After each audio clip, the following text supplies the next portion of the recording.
Imagina un almacén en Birmingham, Inglaterra. Febrero de 1945.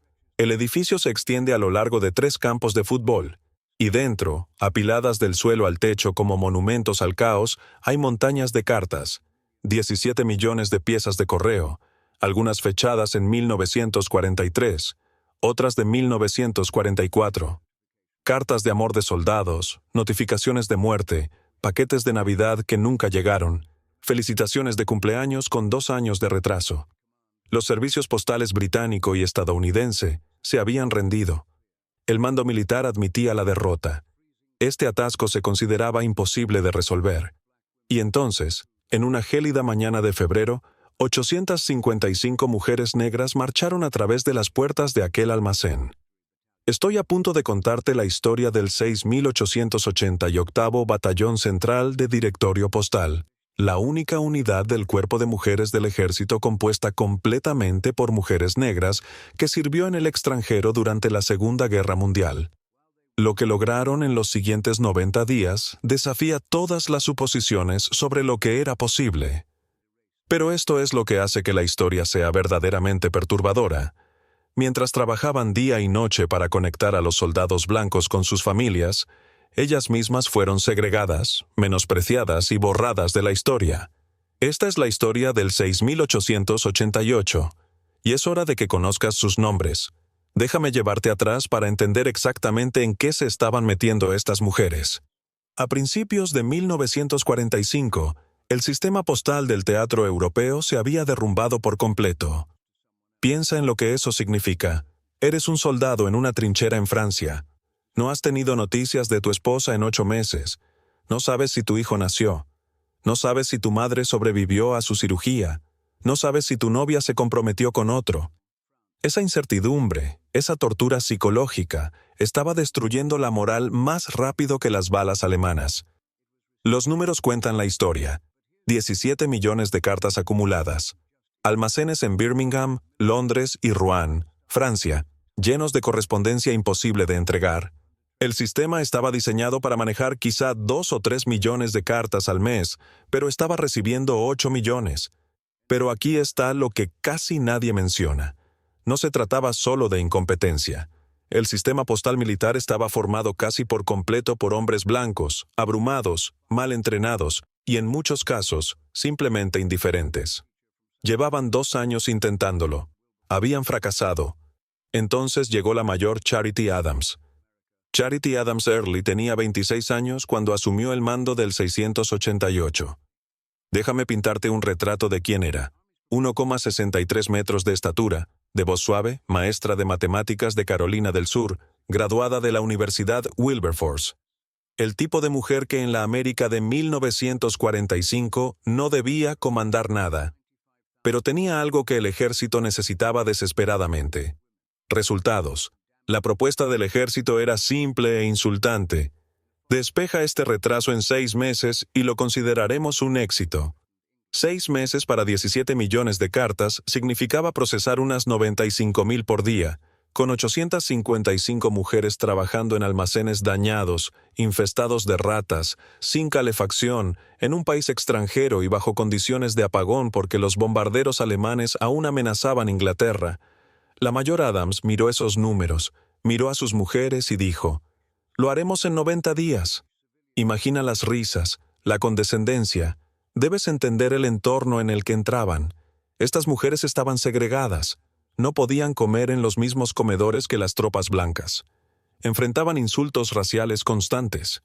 Los civiles británicos, que a menudo las trataban mejor que los soldados estadounidenses, estaban desconcertados por el racismo americano.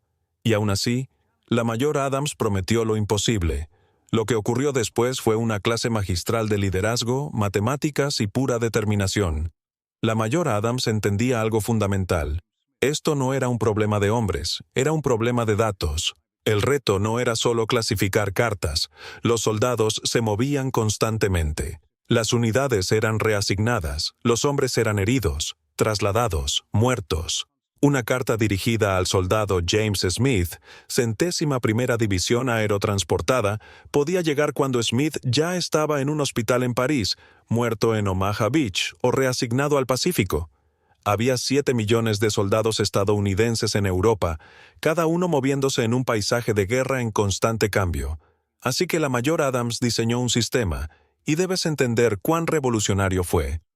Dividió a sus 855 mujeres en 3 turnos de 8 horas, trabajando las 24 horas del día. Pero no se trataba solo de clasificar. Creó un sistema de catálogo de tarjetas, una especie de motor de búsqueda de 1945 que rastreaba cada movimiento de soldado, cada traslado de unidad, cada informe de bajas. Cada mujer fue entrenada para un rol específico, clasificadoras que organizaban por teatro, Europa, Pacífico, Norte de África, rastreadoras que seguían los movimientos de las unidades mediante informes militares, reenviadoras que corregían direcciones desactualizadas, secretarias que mantenían el catálogo de tarjetas, mensajeras que entregaban el correo final a los puntos de distribución, trabajaban en almacenes helados, con ventanas rotas. Durante los apagones, trabajaban a la luz de las velas. Cuando fallaba la electricidad, lo cual era frecuente, seguían trabajando. Pero hay un detalle que resulta estremecedor. Abrían cada carta que no podía ser entregada. Piensa en eso. Estas mujeres leían notificaciones de muerte destinadas a madres que nunca las recibirían. Cartas de amor de soldados que ya habían muerto. Palabras finales que jamás llegarían a sus destinatarios. Una integrante del 6888, Lena Derricott Bell King, recordó más tarde: llorábamos a veces al leer esas cartas. Una esposa escribiendo para contarle a su marido que había nacido su bebé, y nosotras sabíamos que él había muerto 2 semanas antes de que ella la escribiera. Llorábamos. Y luego seguíamos trabajando. El lema del 688 se convirtió en: sin correo, baja la moral. Ellas entendieron algo que el mando no comprendía. El correo no era solo papel. Era el único hilo que conectaba a los soldados con su humanidad. Cada carta que entregaban era un recordatorio de que alguien los amaba, los esperaba, los necesitaba en casa. Así que crearon lo que llamaron el sistema de velocidad. Las cartas llegaban en sacos enormes, miles a la vez. El primer turno abría cada saco y hacía una clasificación preliminar por apellido. El segundo turno refinaba por nombre y unidad. El tercer turno hacía el rastreo final y el reenvío. El objetivo: procesar 195,000 piezas de correo por turno de 8 horas. Eso equivalía a 46 cartas por minuto, casi 7 cartas por segundo, de forma continua durante 8 horas seguidas. Y lo lograron. En la primera semana ya superaban las proyecciones. En 2 semanas habían despejado 2 millones de cartas. Para la tercera semana, los funcionarios postales británicos las llamaban milagrosas. Pero aquí está lo que nadie decía. Mientras estas mujeres negras trabajaban turnos triples para entregar el correo a los soldados blancos, esos mismos soldados blancos eran a menudo quienes les gritaban insultos raciales. Debo hacer una pausa para explicar exactamente lo que estas mujeres enfrentaban cada día. Imagina esto: trabajas 3 turnos de 8 horas, 24 horas de operación continua, apoyando el esfuerzo bélico. Estás procesando más correo que cualquier unidad en la historia militar. Estás triunfando donde todos dijeron que fracasarías. Y luego intentas cenar. El 688 estaba alojado en barracas separadas e inferiores. Comían en comedores segregados, a menudo después de que los soldados blancos ya habían sido servidos, lo que significaba que recibían la comida fría y sobrante. No podían usar las mismas instalaciones recreativas. Cuando salían a la ciudad, en Birmingham o Londres, los policías militares estadounidenses blancos a veces las hostigaban, advirtiendo a los establecimientos británicos que no atendieran a tropas de color. Y aquí viene la ironía más retorcida. Los civiles británicos a menudo no comprendían la segregación racial estadounidense. Para ellos, estas mujeres eran soldados estadounidenses, heroínas. Las invitaban a bailes, cenas, servicios religiosos. Y entonces llegaban soldados estadounidenses blancos y exigían que los británicos aplicaran la segregación americana. Hay un incidente documentado en Birmingham en el que soldados estadounidenses blancos intentaron expulsar al 688 de un club social. La mayor Adams enfrentó al oficial al mando, un coronel blanco, quien amenazó con arrestar a todo su batallón. Su respuesta se volvió legendaria. «Sobre mi cadáver, señor. Estas mujeres han hecho más por el esfuerzo de guerra en 3 semanas que sus hombres en 3 años. Tendrá que pasar sobre mí primero». El coronel retrocedió. Pero piensa en lo que ese momento revela. Una oficial negra teniendo que ponerse físicamente entre sus tropas y la policía militar estadounidense blanca, en 1945, en medio de una guerra contra el fascismo. La disonancia cognitiva es abrumadora.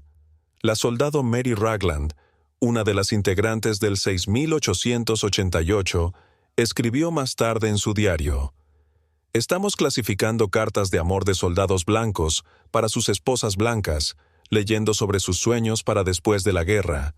Y esos mismos soldados no comen en la misma mesa que nosotras, no nos miran a los ojos, nos llaman cosas que no repetiré». Otra integrante, Gladys Schuster Carter, recordó: «Éramos lo suficientemente buenas para arreglar sus problemas de correo, pero no lo bastante. Buenas para ser tratadas como seres humanos. El costo emocional era devastador». Estas mujeres estaban desempeñándose a niveles que deberían haberles valido elogios, medallas y reconocimiento. En cambio, obtuvieron bebederos separados. Pero lo que el mando no previó fue esto: la opresión puede forjar solidaridad. El 68º 1888 Batallón se convirtió en una familia. Se protegían entre sí. Cuando una mujer se enfermaba, y muchas lo hacían trabajando en esos almacenes helados, otras cubrían su turno. Cuando ocurrían incidentes raciales, permanecían unidas. Cuando el agotamiento amenazaba con quebrarlas, cantaban. Tenían sus propias canciones, sus propios cánticos. Durante las operaciones de 24 horas, se las podía oír entonando espirituales negros, canciones de trabajo, números de jazz. La música las mantenía firmes cuando todo lo demás les decía que se rindieran. La mayor Adams dijo después: «Intentaron quebrarnos con la segregación, en cambio nos hicieron irrompibles, y necesitarían esa fuerza porque lo que vino después pondría a prueba todo lo que eran». Al día 30 habían procesado 5 millones de cartas. Al día 60, 11 millones. El mando estaba asombrado. Los funcionarios postales británicos lo calificaron de imposible. Generales que habían considerado irresoluble el atraso postal de los hombres comenzaron a prestar atención, y las mujeres del 6888 simplemente siguieron trabajando. Lo que hizo revolucionario su sistema fue que no solo eran más rápidas, sino también más precisas. El sistema anterior, manejado por soldados blancos, tenía una tasa de error de entrega del 12%. Una de cada 8 cartas llegaba al destinatario equivocado o se perdía. El 6888 redujo eso al 2%. Matemáticamente, eso significa que procesaban 3 veces más correo, 6 veces más rápido y con 6 veces mejor precisión. No era solo trabajo duro, era genio operativo. Desarrollaron innovaciones que el ejército adoptaría permanentemente. El sistema de tarjetas de rastreo, que se convirtió en la base de las operaciones postales militares modernas. El procesamiento de 3 turnos de 24 horas, que maximizó la eficiencia. La verificación cruzada de reportes de bajas con el correo para redirigir cartas de soldados caídos, y un sistema de codificación para nombres comunes, todos esos James Smith y John Johnson, usando números de unidad y fechas de servicio. La mayor Adams estaba, esencialmente, inventando la gestión de bases de datos en 1945 usando tarjetas de papel y memoria humana. Pero aquí hay un detalle que detiene el aliento. Estas mujeres hacían todo eso mientras lidiaban con el contenido de las cartas. Debían abrir el correo que no podía entregarse. Eso significaba leer cartas de condolencia, notificaciones de fallecimiento, cartas de ruptura, cartas de soldados escribiendo por última vez antes de una gran ofensiva. La soldado Dolores Brown recordó haber encontrado un paquete que llevaba 18 meses en el almacén. Dentro había una bufanda tejida a mano y una carta de una madre a su hijo. Hablaba de su jardín, su iglesia, su esperanza de que él estuviera en casa para Navidad de 1943. Rastrearon al soldado. Había muerto el día el 6 de junio de 1944. Dolores tuvo que marcar ese paquete. Devolver al remitente. Fallecido, tuvo que imaginar a esa madre recibiendo de vuelta su propia bufanda y enterándose de que su hijo había muerto meses atrás. Lloramos ese día, dijo Dolores. Luego trabajamos más duro porque quizá la siguiente carta que procesáramos llegaría a tiempo. Tal vez podríamos darle a alguien una razón para seguir luchando. En el día 89, con un día de sobra, procesaron la última carta. 17 millones en 90 días, sin retraso. Sigue siendo la operación postal más rápida y eficiente en la historia militar. La respuesta del mando: silencio, sin medallas, sin reconocimientos, sin titulares. El 688 fue reasignado de inmediato a Rouen, Francia, para limpiar otro atraso, luego a París. Siempre las tareas imposibles, siempre cumpliendo, nunca reconocidas. Pero los soldados, los que finalmente recibieron sus cartas, lo sabían. Corrió la voz en los frentes. Las del 6888 eran las que lo hacían posible. Mujeres negras que lograban en semanas lo que las unidades masculinas blancas no pudieron en años. Después de la guerra, el 6888 regresó a Estados Unidos en febrero de 1946. No hubo desfiles, ni celebraciones, ni fotos en las portadas de revistas. Fueron dadas de baja del ejército casi sin mención oficial. El único batallón postal femenino completamente negro que sirvió en el extranjero, la unidad que logró lo imposible, quedó reducido a una nota al pie. Durante décadas, su historia fue prácticamente desconocida. ¿Por qué? Porque Estados Unidos en 1946 no estaba listo para celebrar a mujeres negras como heroínas. La narrativa dominante de la Segunda Guerra Mundial eran hombres blancos tomando playas, pilotando bombarderos, liberando campos de concentración. No había espacio en esa historia para 855 mujeres negras que ganaron la guerra con eficiencia postal. Las historias oficiales del ejército apenas las mencionaban. Cuando lo hacían, era en una línea. Las operaciones postales mejoraron significativamente en 1945, sin mencionar quién lo hizo posible. Las mujeres regresaron a un país aún profundamente segregado. Muchas no encontraron empleo a pesar de sus habilidades comprobadas. Algunas fueron rechazadas explícitamente. No contratamos chicas de color.